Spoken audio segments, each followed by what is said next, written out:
Po e nisim pra, zotri Bellaqa, me këto çmimet krahasuar me vitin e kaluar fillimisht, se flasim pra për të gjitha produktet, qoftë ato esenciale, por qoftë ato produktet e tjera. Si mund ta lexojmë realisht një rritje të tillë të çmimeve? Po, është e vërtetë se po të krahasojmë gushtin e këtij viti, domethënë me gushtin e vitit të kaluar, sipas dhënave statistikore, faktikisht inflacioni është 4.5%. Kjo që do të thotë është jashtë normale, se normale do të ishte sikur çdo vend në ekonomitë e zhvilluar dhe me proceset ekonomike që janë sipas proceseve normale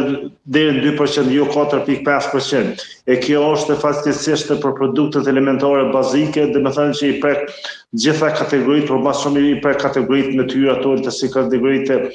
me mbështetje asistencës, gjithashtu kategoritë pensionale, gjithashtu të punësuarit në sektorin privat dhe publike,